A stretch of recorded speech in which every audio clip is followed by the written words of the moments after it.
Halo guys, kembali lagi dengan gue Kuro guys. Di sini mari kita lanjut rangkuman manga Yasen no Last Boss sebelumnya, yaitu lanjut ke part 3-nya.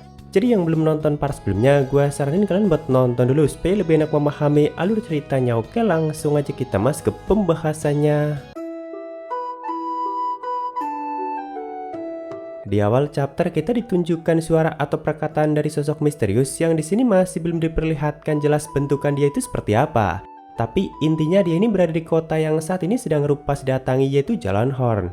Saat itu dia mengatakan akhirnya waktunya telah tiba. Tolong tunggu aku Rupas sama, aku pasti akan menghadirkan 7 kepala para pahlawan tercela itu untukmu. Ya sepertinya dia ini dulunya merupakan salah satu bawahan setia dari Rupas Mafal. Nah sebelumnya Party Rupas kan baru saja menyewa penginapan dan sempat bermalam di kota itu.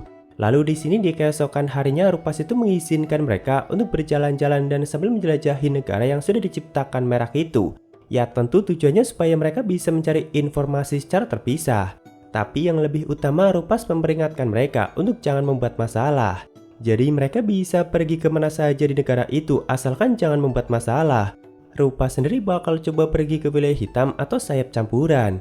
Sedangkan Dina katanya bakal coba memasuki wilayah white atau sayap putih murni. Kalau untuk Aries dan Libra sepertinya belum punya tujuan mau jalan-jalan ke arah mana. Nantinya mereka bakal berkumpul kembali di penginapan setelah selesai jalan-jalan. Nah, setelah Dina dan Libra pergi, di sini Aries itu sempat memberikan info yang cukup menarik untuk Rupas, yaitu mengenai Aigo Keros yang kemungkinan bekerja sama dengan ras iblis.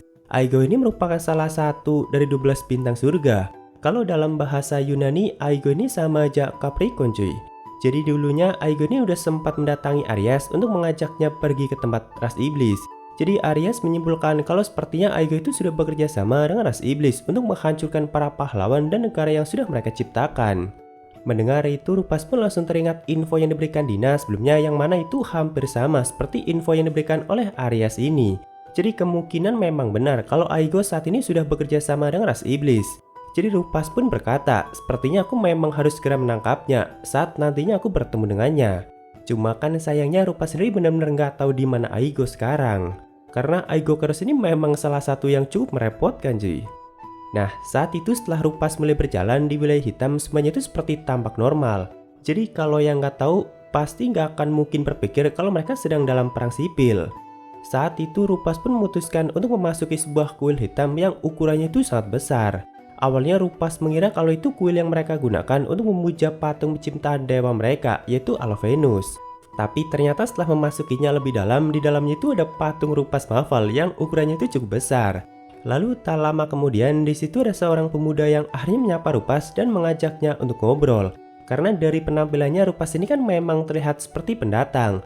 Apalagi begitu melihat ada patung dirinya, Rupas itu sempat kelihatan kaget. Makanya sang pemuda ini pun akhirnya menjelaskan beberapa hal padanya mengenai Rupas Mafal dan patung itu. Ya dia ini menjelaskan banyak hal sama orangnya langsung. Jadi intinya dia ini ngasih tahu walaupun di dunia luar Rupas dikenal sebagai tiran yang jahat dan kejam, tapi bagi ras Skywing campuran Rupas itu merupakan sang penyelamat terhormat mereka. Makanya kuil ini ada pun untuk memuja sang penyelamat mereka, yaitu Rupas Mafal. Di sini Rupas pun sengaja menyimak dan mendengarkan apapun yang pemuda ini ceritakan. Jadi sesekali Rupas itu hanya memberikan tanggapan yang seperlunya saja. Seperti contohnya di sini sang pemuda itu lanjut bertanya, apakah kau sudah tahu tentang kebiasaan ras Skywing kami? Lalu Rupas pun menjawab, ya cukup banyak. Kalau putihnya sayapmu itu adalah ketingkat kebanggaan rasmu kan? Lalu sang pemuda ini berkata, ya itu benar. Cuma kan tidak semua dari kami lahir dengan sayap yang putih bersih. Jadi bagi kami yang punya sayap campuran dalam masyarakat selalu mendapatkan perlakuan yang sangat mengerikan. Sangat mengerikan. Di masa lalu kami selalu hidup dalam ketakutan dan penderitaan. Tapi orang itu sangat berbeda dengan yang lainnya, yaitu Rupas Mafal. Karena walaupun dia punya sayap hitam pekat yang bahkan dianggap sama seperti penjelmaan iblis, tapi semua orang juga tahu kalau tidak ada yang mampu menandingi keindahan dari sayap yang dia miliki. Tidak seperti kita yang hanya meringkuk ketakutan. Orang itu berhasil membuktikan eksistensinya dengan kekuatannya sendiri. Dan setelah dia menaklukkan semua negara di bawah sayapnya dan menjadi penguasa, dia pun memberikan larangan untuk setiap diskriminasi dan penganiayaan. Bahkan dia selalu memperlakukan kami dengan sangat baik. Makanya Rupas Mafal itu udah seperti dewa penyelamat mereka. Di sini sang pemuda ini pun menceritakan semua itu dengan ekspresi yang sangat kagum seperti itu cuy. Sampai akhirnya Rupas itu bertanya, "Kau memuji dia sampai segitunya ya? Tapi bukankah kau melupakan satu hal? Itu adalah ulah dari salah satu bawahan setia Rupas, yaitu Parthenos yang sudah mengusir kalian dari kampung halaman kalian sendiri." Cuma ternyata sang pemuda ini yang mendengar itu sama sekali nggak kelihatan marah ataupun keberatan. Intinya Mike Sedwing sama sekali nggak mempermasalahkan hal itu, karena mereka paham alasan kenapa Parthenos melakukan hal seperti itu. Intinya apapun asalkan demi Rupas Maval itu nggak masalah, karena mereka juga ternyata sangat membenci Merak yang merupakan salah satu pahlawan. Baginya Merak itu adalah raja terburuk dari yang terburuk. Begitu dia mulai ngomongin tentang Merak dan apa yang para manusia lakukan pada Rupas, seketika langsung terlihat amarah yang sangat besar dalam dirinya. Rupas pun makin sadar kalau perang sipil yang terjadi di negara ini memang sudah sangat gawat. Lalu Sin pun berpindah ke tempat Libra yang saat itu sedang mengawasi orang-orang dari atas kota.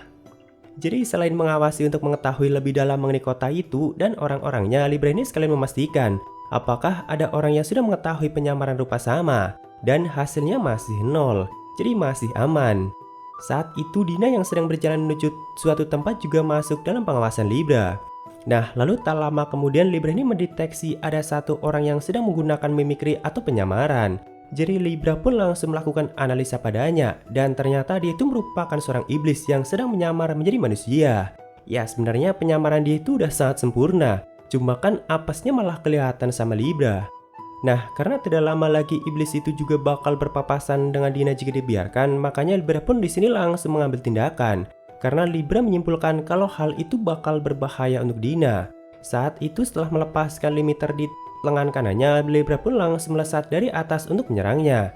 Tapi iblis itu berhasil untuk langsung menghindar. Awalnya di sini sang iblis masih berusaha untuk mengelak dan membela dirinya. Dia masih mencoba untuk menyembunyikan penyamarannya, karena memang secara fisik penyamarannya udah sangat sempurna. Tapi kan sayangnya hal itu nggak berguna di hadapan sistem Libra. Jadi ya Libra terusan menyerang dan memperingatkannya. Akhirnya kan mau nggak mau sang iblis itu pun harus menggunakan kekuatan iblisnya untuk bertahan dan menyerang balik. Saat itu dia mencoba menghempaskan Libra dengan kemampuan pengendalian angin, walaupun nggak berhasil. Kata Libra yang berarti elemen iblis ini adalah kayu, karena dia mampu mengendalikan angin dengan bebas. Di sini akhirnya sang iblis pun dengan sombong mengaku kalau dirinya adalah salah satu iblis Seven Luminary, yaitu Jupiter. Lalu meminta Libra untuk mengenalkan dirinya juga. Nah, begitu Libra mengenalkan dirinya sebagai salah satu 12 bintang surga, ekspresi Jupiter pun mulai kelihatan panik. Dia tahu kalau Libra ini dikenal sebagai sang pemilik kekuatan api terkuat di antara 12 bintang surgawi lainnya. Kalau kalian masih ingat, sebelumnya kan Rupas sempat menjelaskan kalau harusnya kekuatan api Libra itu menjadi yang terlemah di antara yang lainnya. Tapi kan dengan kemampuan uniknya Libra malah menjadi pemilik kekuatan api yang terkuat di antara yang lainnya. Lalu Sin pun berpindah ke tempat Aries yang saat itu sedang berjalan memasuki anti penghalang milik seseorang. Dalam hati di sini Aries sambil berpikir, jika Rupas sama mau, aku bahkan bisa membakar seluruh negeri ini dalam waktu yang singkat. Tapi yang bisa aku lakukan sekarang adalah tidak merepotkan Rupas sama. Jadi untuk saat ini lebih baik aku membersihkan hal yang memang mengganggu. Nah, jadi dari tadi Aries ini memang sudah merasakan adanya anti penghalang di tempat itu. Karena orang yang menciptakan itu memang sengaja meninggalkan hawa keberadaan yang lemah supaya Aries bisa merasakannya. Dan hanya orang yang punya elemen bulan yang mampu melakukan itu. Tentu Aries sangat mengenal orang yang punya hawa keberadaan dan sang pemilik elemen bulan itu. Dia salah satu dari 12 bintang surga yang cukup merepotkan, yaitu Aigo Kairos. Di sini Aries pun meminta Aigo untuk segera keluar. "Mengapa kau di sini, Aigo?" Lalu sambil menunjukkan dirinya, Aigo pun menjawab, "Bukankah itu sudah jelas? Yang aku inginkan hanyalah nyawa 7 pahlawan, hanya itu saja." Lama tidak bertemu, Aries.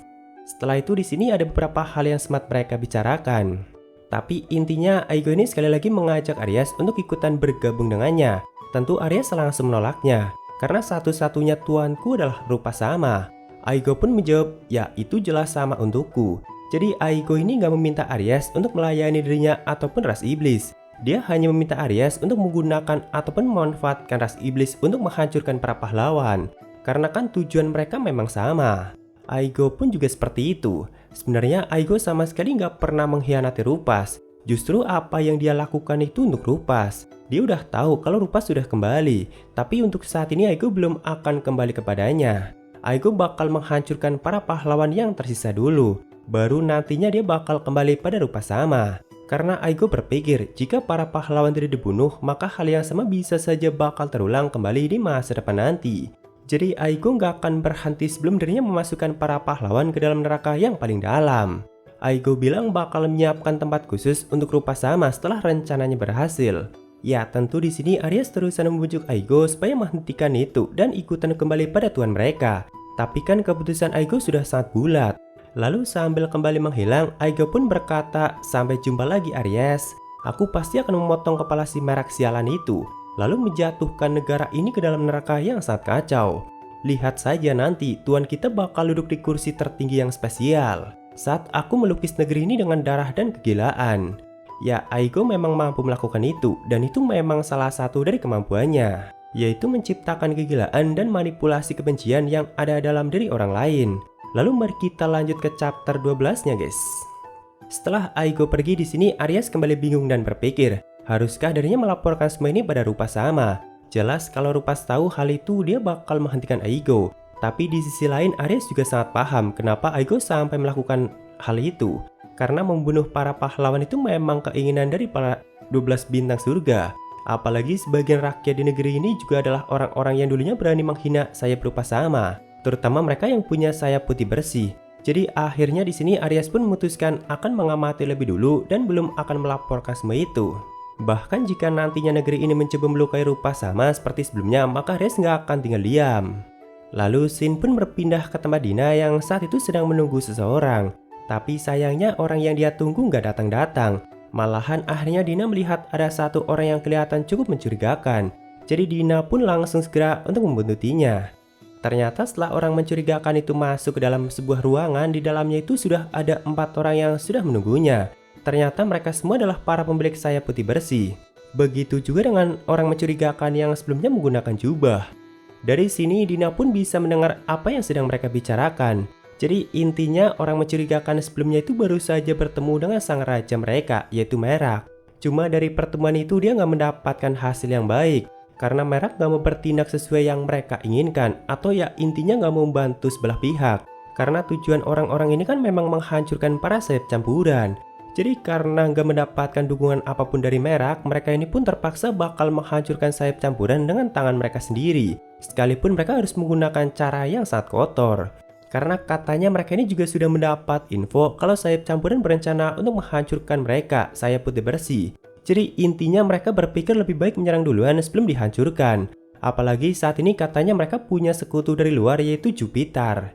Dan bahkan Jupiter juga yang sudah memberikan banyak info untuk mereka mengenai rencana sayap campuran. By the way, mereka ini nggak tahu kalau Jupiter itu merupakan ras iblis, karena dia selalu menggunakan penyamaran dan mengubah namanya menjadi Jupiter. Jadi ya sebenarnya Jupiter ini yang memang sudah semakin mengadu domba mereka. Nah, setelah mendapat banyak info dari pembicaraan mereka, Dina pun akhirnya berpindah lagi ke tempat lain. Ternyata situasinya memang sudah sangat gawat, karena yang panik bukan hanya sayap campuran aja, tapi White Wings juga sama aja paranoid. Jadi hanya tinggal pecahnya aja. Dan orang yang sudah memanipulasi mereka sampai pada situasi seperti itu adalah Jupiter. Tapi Dina juga penasaran kenapa Jupiter tidak datang ke perkumpulan itu, padahal harusnya bisa saja Jupiter memanfaatkan mereka lebih jauh. Apakah memang terjadi sesuatu pada Jupiter? Tapi apapun itu yang penting aku dapat info penting untuk Rupa Sama. Begitulah yang Dina pikirkan. Ya karena Jupiternya memang lagi berhadapan dengan Libra. Lalu mari kita berpindah ke pertarungan mereka, guys. Saat itu terlihat Jupiter yang semakin kewalahan dalam menghindari serangan-serangan dari Libra. Bahkan semua serangan yang dia keluarkan aja sama sekali nggak mempan pada Libra. Karena dari segi elemen aja, elemen Jupiter itu memang sudah kalah jauh. Tubuh Libra ini kan selain sangat keras juga sangat berat. Jadi kekuatan angin milik Jupiter itu nggak mampu untuk melukainya dan bahkan menghempaskannya aja nggak mampu. Jadi ya bisa dibilang Libra ini memang lawan yang terburuk bagi Jupiter. Apalagi semakin lama semua pergerakan Jupiter itu semakin terbaca oleh Libra. Jadi saat itu begitu Libra melancarkan beberapa tembakannya lagi, Jupiter tidak lagi mampu untuk menghindar. Akhirnya karena nggak ada pilihan lain dan nggak mungkin untuk mengalahkan Libra, Jupiter pun memutuskan untuk melarikan diri. Dia sengaja memanfaatkan kekuatan angin dan kecepatannya hanya untuk bisa lari dari Libra. Tentu Libra memang berniat untuk menangkapnya dan gak akan melepaskannya begitu saja. Tapi kan ternyata nggak berhasil karena Jupiter ini memang sangat cepat. Ditambah dia sudah sangat mengenal kota itu. Jadi Libra menyimpulkan kalau kemungkinan untuk bisa menangkap Jupiter itu sangat rendah. hanya buang-buang waktu saja. Jadi mending tunggu saja di pertemuan berikutnya, Libra yakin bakal menangkapnya. Lalu singkat cerita setelah semuanya berkumpul kembali, saat itu mereka pun langsung berbagi info yang sudah mereka dapatkan.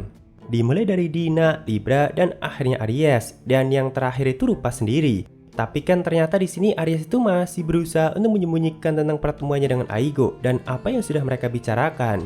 Ya, sebenarnya di sini ada banyak hal yang mereka bicarakan setelah Rupas juga memberikan info yang sebelumnya dia dapatkan sendiri.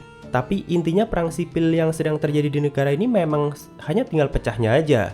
Tapi kan akhirnya Partai Rupas juga sudah tahu siapa yang sudah memanipulasi dan mengadu domba mereka, yaitu Jupiter. Nah, jadi Partai Rupas ini punya ide yang sangat bagus untuk bisa mendamaikan kedua belah pihak. Atau lebih tepatnya itu memang satu-satunya cara yang bisa dilakukan. Jadi nanti rencananya Libra yang bakal menangkap Jupiter saat dia menunjukkan dirinya lagi di kota itu. Nah, setelah itu Partai Rupas bakal membuatnya menjadi orang yang sangat jahat, lalu limpahkan semua kesalahan padanya. Jadi dengan begitu kan nantinya Red Skywing bakal sadar dan berpikir kalau mereka sedang dimanipulasi. Nah, dengan begitu kan nantinya mereka bakal melampiaskan semua amarah mereka pada Jupiter. Jadi rencananya seperti itu. Lalu Shin pun berpindah ke posisi Jupiter yang saat itu sudah berada di luar kota. Setelah sebelumnya diayam-ayamin sama Libra, tentu dia ini sangat marah. Tapi juga nggak mampu ngelakuin apapun untuk melawannya. Jadi ya Jupiter cuma bisa marah-marah sendiri seperti ini. Padahal apa yang dia lakukan selama ini selalu berjalan dengan sangat mulus. Dan bahkan hanya tinggal sedikit sentuhan saja untuk bisa menghancurkan negeri itu. Nah, tapi kan dengan adanya Libra sekarang, Jupiter jadi nggak bisa untuk melanjutkan rencananya. Selama Libra masih di sana, maka nggak mungkin bagi Jupiter untuk menunjukkan dirinya lagi. Karena udah pasti tertangkap atau bahkan mati. Lalu tak lama kemudian di sini ada satu orang yang datang menemui Jupiter, yaitu salah satu iblis luminari yang sebelumnya diperkenalkan sebagai Venus. Di sini begitu dia datang, Jupiter pun dengan kesal langsung bertanya, "Kenapa kau membiarkan Rupa sampai bergerak bebas? Bukankah tugasmu untuk membuatnya tetap sibuk? Apakah kau tidak memikirkan cara untuk mencegahnya supaya nggak terlibat dengan situasi ini?" Lalu Venus pun berkata, "Kau pikir aku mampu melakukannya? Aku sudah menunggu lama di tempat pertemuan kita loh. Jangan meminta sesuatu yang tidak mungkin padaku. Kau pikir aku bisa menghentikan sang penguasa hebat sepertinya sendirian? Yah, meskipun aku juga minta maaf padamu untuk situasi ini." Makanya Venus sengaja datang ke sini untuk menawarkan kerjasama. Gara-gara adanya Libra, Jupiter ini kan jadi nggak bisa untuk bergerak bebas. Nah, Venus bilang dirinya bakal menahan Libra untuk sementara waktu, walaupun hanya sekitar 20 menitan. Tapi bagi Jupiter itu sudah cukup, asalkan Venus memang mampu melakukannya. Akhirnya di sini mereka pun sepakat untuk melakukan tugas mereka masing-masing. Lalu sebelum berpisah, Jupiter sempat memberikan batu sihir angin untuk digunakan Venus sebagai tanda sinyalnya nanti. "Pastikan kau melakukannya, Venus," begitulah yang Jupiter katakan. Dan seperti biasa, wajah Venus ini memang sangat mirip dengan wajah Dina. Lalu Shin pun berpindah ke tempat Rupas yang saat itu baru saja menciptakan banyak sekali amunisi untuk Libra. Karena kan sebelumnya Libra memang meminta dibuatkan amunisi. Dengan semua amunisinya yang sudah diisi ulang, tentu Libra bakal semakin kuat. Jadi peluang untuk bisa menangkap Jupiter pun bakal semakin meningkat. Nah, di sini tiba-tiba Libra itu bertanya pada Rupas, "Apakah kau tahu di mana Dina?" Karena dari tadi Libra itu sama sekali nggak melihat Dina. Bahkan Libra sudah menggunakan sensornya yang jaraknya itu sampai 100 km. Dan tetap tidak bisa menemukannya dimanapun. Lalu Rupas bilang kalau untuk Dina tidak usah khawatir, karena dia memang bisa menggunakan teleportasi. Jadi kemungkinan dia sedang berada di dalam sihir teleportasinya. Nah, Libra yang mendengar itu pun bertanya apakah itu semacam skill Ice Gate. Setelah mendengar itu, Rupas seketika langsung berpikir keras. Jadi 200 tahun yang lalu skill teleportasi itu cuma ada satu, yaitu Ice Gate. Nah, tapi di dalam game aja itu cuma sebatas pengetahuan saja, bukan sesuatu yang bisa didapatkan. Makanya di sini Rupas langsung berpikir keras. Mungkinkah sihir teleportasi Dina itu memang Ice Gate? Atau apakah sihir baru yang memang muncul selama 200 tahun terakhir? Ya, intinya skill teleportasi itu bukan skill yang biasa saja. Bahkan bisa dibilang sangat langka. Karena pada saat masih di dalam game aja hanya sebatas pengetahuan. Rupas sendiri bingung, kok bisa dirinya nggak menyadari hal yang sangat penting seperti itu. Nah, di saat mereka sedang membicarakan hal ini, saat itu Dina pun akhirnya kembali dengan membawa belanjaannya untuk mereka. Jadi Rupas dan Libra langsung memutuskan untuk melakukan interogasi. Karena memang sangat gak normal seorang NPC seperti Dina sampai punya skill seperti itu. Ditambah lagi dia juga punya kemampuan untuk manipulasi ingatan orang lain. Awalnya di sini mereka bertanya mengenai skill teleportasi Dina. Lalu Dina pun menjawab kalau itu memang ice gate. Ya sebenarnya kalau untuk sekarang yang mana sudah tidak lagi di dalam game, hal itu memang bukan hal yang mustahil. Jadi masuknya cuma salah satu skill langka. Karena Rupas dipanggil ke dunia ini aja menggunakan skill seperti itu. Lalu kedua mereka bertanya mengenai umur Dina dan kemampuan dia lainnya. Kalau dia memang manusia kan gak mungkin dia sampai berumur ratusan tahun. Tapi Dina bilang dirinya memang half elf atau elf campuran. Jadi memang wajar kalau dia punya umur yang sangat panjang tapi punya penampilan seperti manusia. Di sini Rupas pun akhirnya mengecek sendiri stat milik Dina. Ternyata apa yang dia katakan itu memang benar. Kalau dia merupakan ras half elf. Tapi untuk stat lainnya ternyata Dina itu punya stat yang sangat tinggi untuk ukuran NPC. Bahkan dengan kemampuan seperti itu harusnya Dina mampu untuk mengalahkan iblis luminari. Tapi katanya Dina memang sudah berlatih selama 200 tahun terakhir. Ya di sini setelah Dina menjelaskannya semuanya itu jadi kelihatan masuk akal.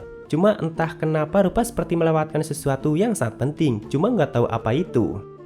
Nah setelah itu di sini Dina lanjut menjelaskan kalau skill teleportasi miliknya itu kan sangat beresiko kalau untuk membawa orang lain, tapi tidak kalau untuk benda mati.